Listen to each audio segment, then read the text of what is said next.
Ladies and gentlemen, we take you now behind the scenes of a police headquarters in a great American city, where under the cold, glaring lights will pass before us the innocent, the vagrant, the thief, the murderer.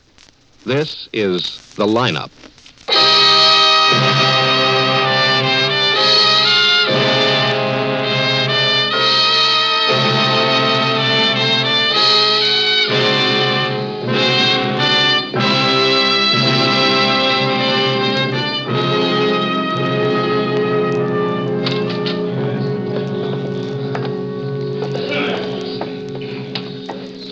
Sit right here, Mrs. Denny, next to me. Well, thank you, Lieutenant. Now, don't be nervous. The people on the other side of the screen are the ones who are supposed to be nervous. They can't see us on this side? Not a thing. That's for sure now. No one in the lineup can see you. Maybe the man you've caught isn't the one I saw running away from the holdup. We hope he is. May I have your attention, please? You people out there on the other side of the wire in the audience room, may I have your attention, please? Thank you. My name is Greb, Sergeant Nat Greb. I'll explain the lineup to you. Each of the suspects you will see will be numbered. I'll call off a number, their name and charge. If you have any questions or identifications, please remember the number assigned to the prisoner as I call his name. At the end of the line, when I ask for questions or identifications, call out the number. If you're sure or not too sure of the suspect, have him held. The officers who took your name will assist you. They're seated among you. Please be prompt with your questions or identifications. When the prisoners leave here, they are sent to the washroom and dressed back into their jail clothes. It makes it quite difficult to bring them back after they leave here. The questions I ask these suspects are merely to get a natural tone of voice, so do not pay too much attention to their answers as they often lie. Bring on the line.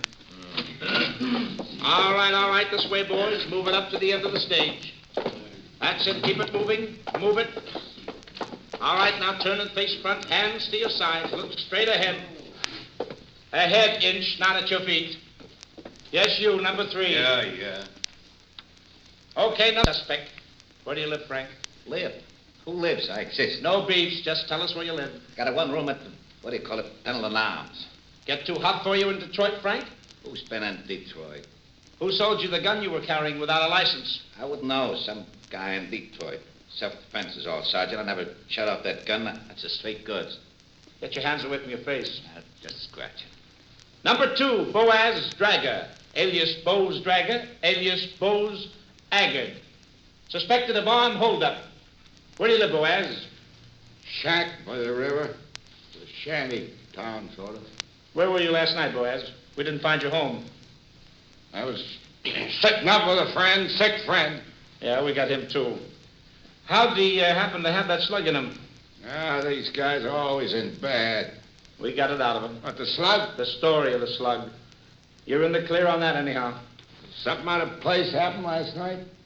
Where did you get all those names of yours? Boaz, Bose, Boss? People are stupid. They can't pronounce. With the dragger, and Aggard, I did that. Aggard is dragger backwards. See?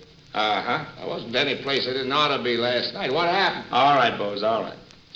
Number 3, George Inch, carrying concealed weapons.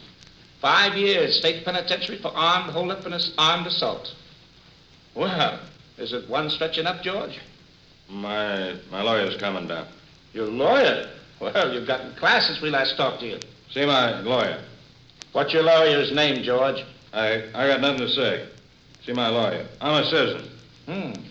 Bibsy the Mouth, isn't it? Isn't he your lawyer? He went to a good college. Yeah, for years. Number 4, Willard or Will Willard. Hold-up suspect, disorderly conduct, assaulting an officer, resisting arrest. Well, where do you work, Will?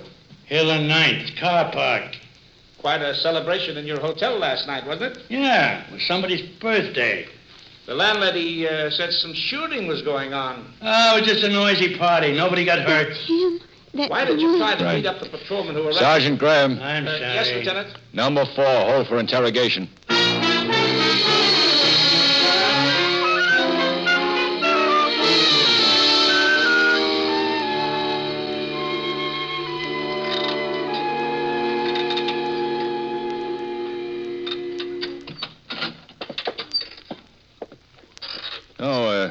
Sit down, Mrs. Denny. That chair for Mrs. Denny, Sergeant. Yeah. We won't keep you much longer. There you are. Thank you. Now, before we question the prisoner, we want to make the identification as strong as possible, Mrs. Denny. Oh, he's the man, all right. You sure? Well, pretty sure. It was rather late at night, wasn't it? 11 p.m.? How did you happen to be parked outside the drugstore? I was parked across the street. I'd mailed a letter at the corner mailbox, and when I got home, I remembered I'd forgotten to put a stamp on it. And it had to go out last night. Oh, you were waiting for the mailman to make his pickup then? Yes, sir. I was waiting to see if I could get the letter back to put a stamp on it. You saw this wiry little man go into Horn's drugstore? Yes, Sergeant. Then I saw him come running out and run down the street. Mm-hmm. Well, did he have anything in his hand? Carry anything at all? You mean a gun? Anything. Oh, I don't remember. I just remember him. It's light near the store windows, and it was that little fellow you had on the stage today. The lineup is what we call it. I'm almost sure it was him. I made a point remembering him. Well, why, Mrs. Denny? Mrs. Denny, there have been descriptions of the cigar box bandit in the papers, how he operates, what he looks like. You must be careful not to let those descriptions influence you. No. Well, it's possible for a witness to... No. That was the man I saw run out of the drugstore. I'm not saying I saw a gun or the cigar box, but I saw that man. Did he have a cigar box under his arm? I didn't notice. Oh, excuse me. Yeah? I got the prisoner out here when you want him, Lieutenant. Good, I'll call you. Can I go? I'd better go. Take that other door, Mrs. Denny. I'll show you, Mrs. Denny. It's just my husband keeps on worrying Well, about now, it. you tell him not to. There won't be any trouble, and you've been a fine help. Goodbye. Well, I just... Goodbye. I think she knows what she saw, all right. But the suspect hasn't got a record. It's pretty cold, Ben. I've been through their modus operandi files. Nothing? Paper bag robbers, Mutton Jeff robbers, put it in the hat robbers. But nobody who shoved a cigar box at the victim and told him to fill it up. Well, it's the same general family. No cigar box, huh? Yes, sir. Bring him in, Quine. Yes, sir. Well, I hope this is our guy, Matt. I wish he had a record. He's pretty cold, Ben. Here he is, Lieutenant. Thanks, Quine. Stick around. All right. Have a chair, Will. Yeah, thanks, sure. Cigarette? What kind you got? No, that ain't my brand. Sorry. Well, what's the occasion, boys? Oh, we just want to ask you a few questions. What were you doing about 9:15 last night, Will? That all you want to know? A couple of other things. 9 o'clock last night. Where were you then? You said 9:15 the first time. Between 9 and 9:30. Well, the stick-up was later than that. How did you know that, Will? The other man in my cell says I look just like the cigar box bandit. He said the guy stuck up another drugstore around 11 o'clock last night. That makes about 30, don't it? 37. Very good. All right, then. Where were you around 11 last night? Well, I wasn't parking cars. That is, just my own, that is. I had a date with my girl. Are you off every Saturday night, Will? Oh, I'm off every Saturday night sometimes. What do you mean by that? Well, some months here every Saturday night and some months not. That's a bollocksed up schedule, changing help all the time. You're on, you're off, you're on, you're off. You never know one day to the next if you're on duty or not. When'd you get back to your flat last night? Oh, see, I don't know. It's around 2 a.m. Picked up some friends and their dates, and we had a little party. What about the gunplay in your hotel room last night, Will? Oh, you know that landlady, oh, boy, she's a case. Honest, she's a mental case. Because she objects to shootings? Who got shot? There wasn't even a gun around. So, you don't smoke cigarettes, eh? Well, I don't smoke your brand. But what I don't smoke is cigars. Any kid can get an empty cigar box. He doesn't have to smoke it empty. Tell you what I'll do. I'll give you my girl's number. You call her. You ask her where I was last night during the holdup. That a deal? Check that, man. Right. Susquehanna 425 Ort. Hey, Sergeant, you married? Well, this girl of mine, she's dynamite. Dynamite. Yeah, we'll put a man from the bomb squad on it. Ooh, that's very good. How long you lived here, Will? Well, born and raised here. Went to Packard grade school, Stupid Junior High, Maxwell Fisher Senior High. I did a year in Spooner Business College. You can check it. Parked with your girl around 11 last night, huh? Yeah, just about. Where? Observatory Hill. You can ask her. Ruth Hurley, that's her name. Susquehanna, 425 Say, think our names will be in the papers? Now, this is only an interrogation. Oh, we don't mind. The name is Willard. That's sort of an interesting name, ain't it, to spike a story with? Willard? This is just a routine questioning. No news value at all. Well, now, wait a minute. Sure, some paper can get something good out of that, false alarm. Kid the public. You've been identified as the man who held up Horn's drugstore late last night. Oh, go ahead. That's silly. By Horn himself? No. Then it's just silly. The robber was seen to run out of the store and around the corner. Did he see the car, the witness? Who said there was a car? Now, wait a minute. Would you stick up a place without a car? In that neighborhood, a man on foot could disappear into the night better than a man who's driving. There has been a car and other cigar box stick-ups. Yeah? What kind? You tell us. Sergeant. He's kidding. Oh, the sergeant. He's kidding. Lieutenant Guthrie. Yeah? Uh-huh. Well, thanks. Captain Waldo. Yeah? The Galen Ethical Pharmacy on Quincy Avenue was held up 5 minutes ago by the cigar box bandit.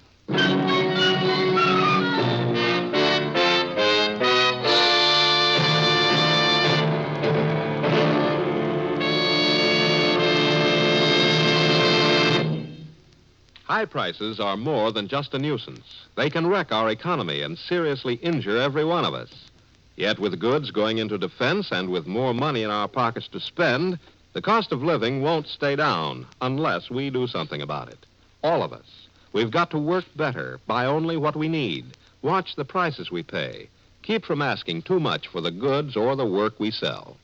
Inflation can be licked if we're all good neighbors.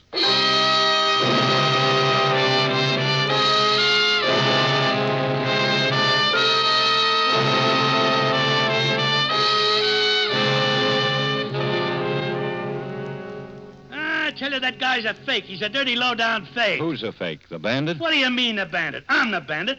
I originated the cigar box idea.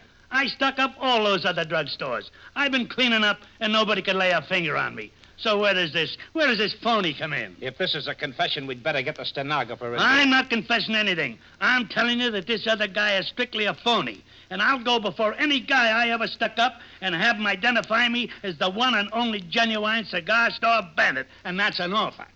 Well, what do we do, Ben? Quine, you show Mr. Willard back to his cell. Come on. Thanks, Lieutenant. The low-down crust of that crumb, that bum. What do you think of that? Some guy says he's a cigar store bandit. Hey, what do you say your name is? Quine. Oh, Quine, thanks. Well, Crank. real psycho. Woods are full of them. Had to happen. Cases like this pull 'em. Yeah, but Mrs. Denny identified him. Of course, she could make a mistake. Yes, she could, Matt. Turn 'em loose.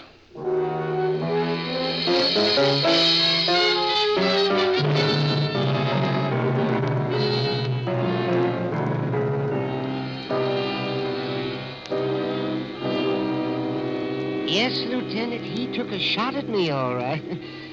He hit me right here in the chest. He smashed my hearing aid device. It's lucky I got a spare one. Oh, he smashed it all to bits.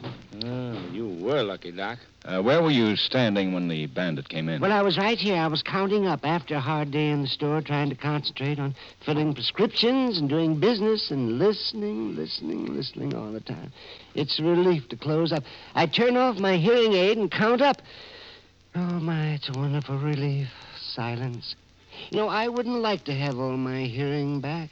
And then the bandit came in? I didn't hear him. I saw him and opened the door. First thing I know, he's pushing this little pistol into my chest and saying something. Well, naturally, I held up my hand. Naturally. Well, gentlemen, he gets positively red in the face. And I know he's screaming something at me, so I put down one hand and I reach under my coat to turn up my hearing aid. Uh-oh. Well, he whirls around. He stops at the door with the nastiest look on his face. And he fires once, and then he runs out. What kind of a gun was It it? was a very small gun, 22. My boy shoots a bit. He has a 22. A 25, we think, from the slug. Ballistics has it. It doesn't tally again, Ben. It's a different gun from the last time. Maybe he's got a lot of guns. Oh, it was just a little gun. Oh, luckily it was a little gun. Well, how did the man look? Oh, he was small, wiry, dark eyes. Oh, and he kept looking around. Brown tweed coat, brown hat. I was pretty excited, of course. That's our boy. Dirty cigar box? He never got to shove it at me, but he had it under his arm, all right. That's him, Ben. That's our boy.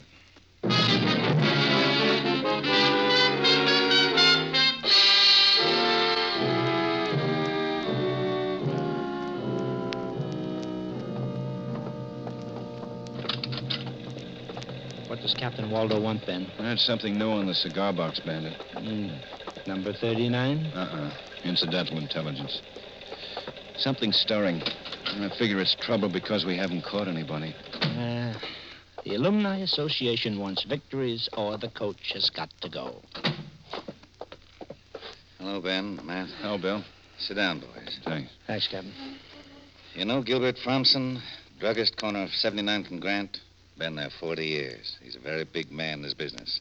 He's demanding protection for druggists. He's getting embarrassing. I know the man. Eye for headlines. And now he's got the eye on a seat on the council. He's making a nice little local issue out of the cigar box bandit. He's chairman of the County Merchants Association, and he's jumping with indignation. Well, Captain, isn't he the man who flooded Grant Avenue when it was left unpaved after some cable installation and stocked the mud hole with fish? Had small kids fishing in the middle of the city? Mm-hmm. That's Fromson. They find him a good one for that, as I recall. And they also paved the street. I think Fromson wants us to catch the cigar box bandit. We can't put a policeman in every back room in every drugstore in town every night. Fromson just wants us to catch the man. See if he can soothe the fevered brow. He's expecting you, boy, so calm him down, will you?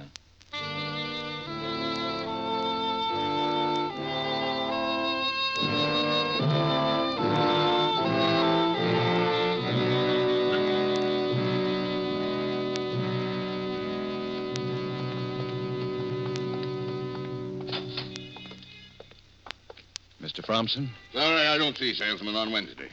I'm Lieutenant Guthrie. This is Sergeant Greb, police headquarters. Yes. Captain Waldo said I could expect you. We'd like you to know and to pass on to your association that we're putting forth every effort to catch the cigar box bandit. Yeah, well, it's a shame and an outrage, gentlemen. A shame and an outrage. We've been assigning I'm the details to... chairman of the County Merchants Association, of which there are 1,100 active members. And we're up in arms about this shame and outrage. We understand how you feel, 1,100 members, professional men, family men. They're citizens, mind you, citizens.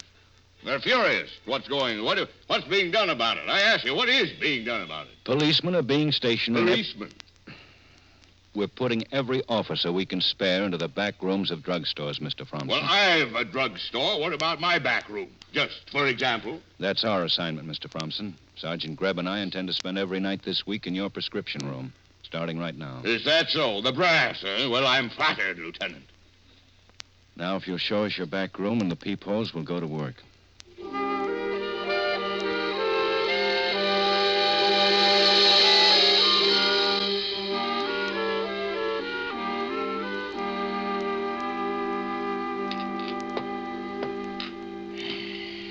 There. 37 prescriptions tonight. Hard night. Now I know why druggists go to college. I hope we haven't been in your way back here. Oh, not a bit. I'm grateful to you, gentlemen. But, as the fellow said during the war, defense won't win the war. You might wait until doomsday to get the cigar box bandit and never catch him. He's got the initiative, and that's bad. Well, he's new to us. We're learning his methods. When we know a little more, we hope to go on the offensive. I hope so. Excuse me. Fromson's Prescription Pharmacy. 1 minute. You return. Thanks. Lieutenant Guthrie speaking. Yeah? Yeah. Well, that was fast. Captain Waldo, wanting to know what we're doing here when the drugstore on the next corner has just been stuck up by the cigar box bandit.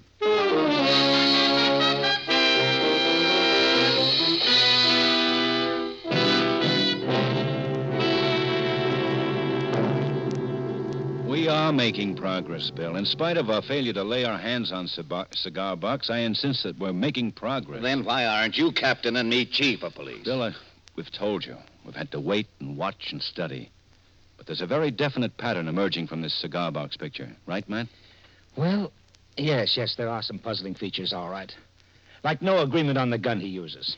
It's been a revolver, a 22 Colt Woodsman, a 25. In general, Captain, the description of the bandit tallies, so there must be something funny about the guns. Nothing funny. The man owns a small arsenal. How do we get him? That's all that concerns us. Get him. Well, we can't spare enough police to give every drugstore protection. He's smart enough to case any job he's going to pull, so he probably knows the stores that are being protected any given night. Then stop wasting time on patrolmen and plainclothesmen, Ben. I don't think we're wasting them, Bill. We've learned several things about our man, and he doesn't strike at random. And it's never open prescription rooms.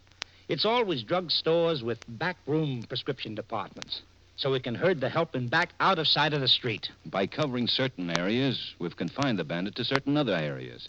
Now, if on some particular night we went all out and really detailed all areas, we might have a chance. I'd need a lot of men for 2 or 3 nights. Say, 100 men. One night, 25 men. Less than 2 nights is useless. I'll settle for 75 men. Or 60 men. For one night. 2 nights. Impossible. 50 men, 2 nights. 35, top figure. 2 nights. One night. Useless. All right. 2 nights, 25 men. 30 men. But that's all. 30 men, plus Matt and me. Including you and Matt. But if detailing the stores hasn't worked so far, it isn't going to work. It might now. We've got something worked out, Captain. The bandit knows which stores are guarded. We're going to help him know which stores these are. Be very open about it in some cases, and as cagey as possible in others, within the same small neighborhood. Just so you get him before his arteries do. Thanks, Bill. Let's go, Matt. Right. Oh, Ben. Hey, yeah, Bill. 30 men plus you. Thanks, Captain.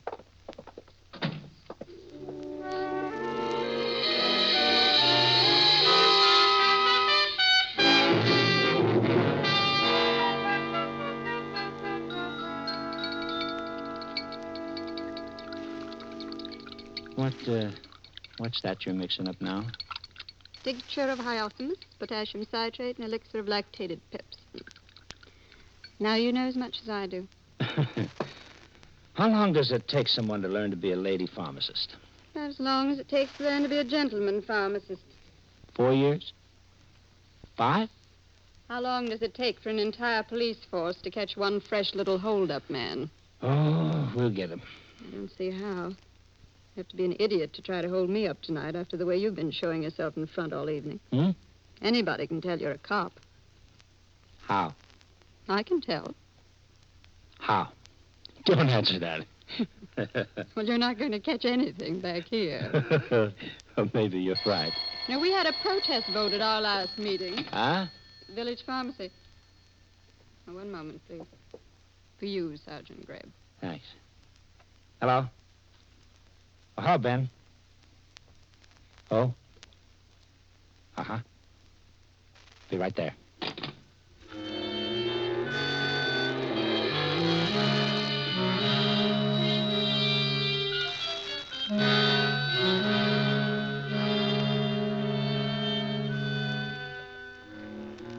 No, I'm not nervous, Lieutenant. Not too nervous to cooperate.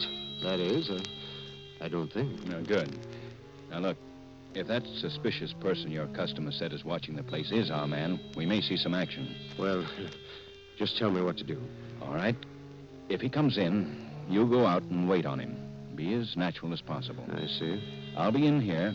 Sergeant Greb will be across the street watching, and he'll close in when it's time. The moment I come out of the prescription room, you drop. You understand, Mr. Cheney? Drop. Just collapse on the floor and you'll be all right. Yeah. All right, go on out. Okay.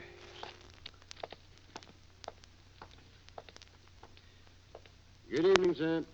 Say, what do you got for a toothache, Doc? Well, is it a small cavity or a large one? Well, it's just a toothache. I don't know. Well, I can give you some oil of clove. All right, and you can put it right in this box. Well, I don't understand. This is a stick up. Now keep your hands down. All right. Open the register. Come on, open it up. Well, come on. all right. Go ahead and punch it. Yes, all right. Yes, In the stuff, in the box. Put it in the box. Come on. Well, I'm hurrying. And the bills, too. Yes, all right. That's all. It's been a very slow day. Getting back now. Get in the back room and lie on the floor. Hit it. Drop, Cheney. Cup. lousy cop. Stop or I'll drop you. Stop. Sure, I'll stop, sure. Stay low, Cheney. Yeah, stay low. Stay low, the both of you. Who's gonna shoot who, copper? Say it again, huh? Who's shooting who? This is a pretty good little soda fountain, don't you think so, copper? Look out, Matt. He's behind the soda fountain. Did you get him, Matt? Yeah, in the side. He knocked him out. He's all right. Let me go! Get down, Matt. Came from outside. Yeah. There, behind the mailbox.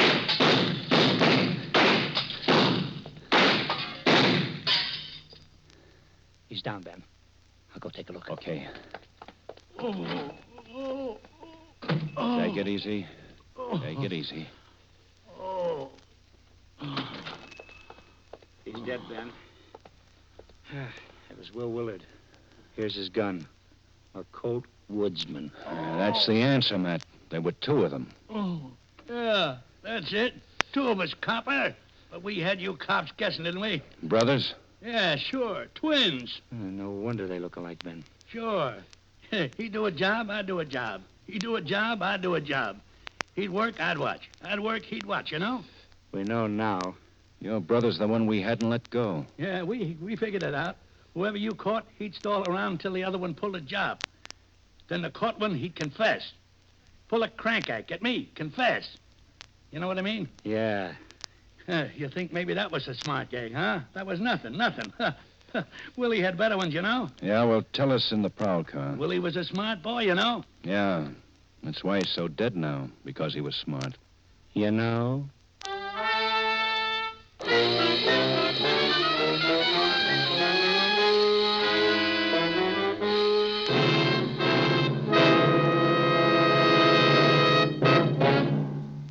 The lineup, where before you pass the innocent, the vagrant, the thief, the murderer. Listen again next week when we again bring you the lineup. May I have your attention, please? You people out there on the other side of the wire in the audience room. May I have your attention, please? Thank you. My name is Greb, Sergeant Matt Greb. I'll explain the lineup to you. Each of the suspects you will see will be numbered. I'll call off a number, then name and charge. If you have any questions or identifications, please remember the number assigned to the prisoner as I call his name. At the end of the line, when I ask for questions or identifications, all out.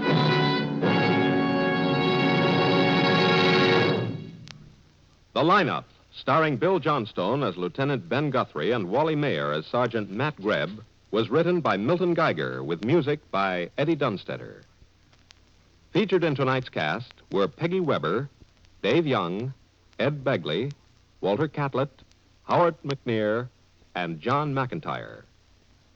The lineup is produced and directed by Jaime Del Valle.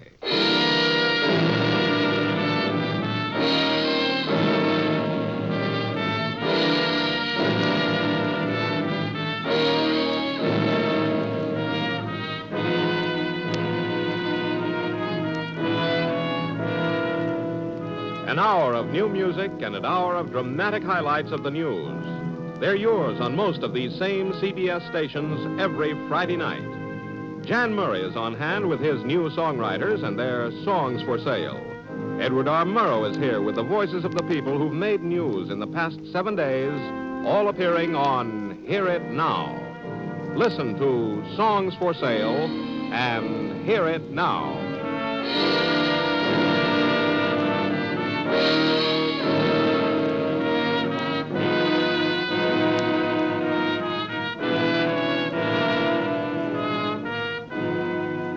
Joe Walters speaking. This is CBS, where the Jack Smith, Dinah Shore, Margaret Whiting show is heard every weekday evening, the Columbia Broadcasting System.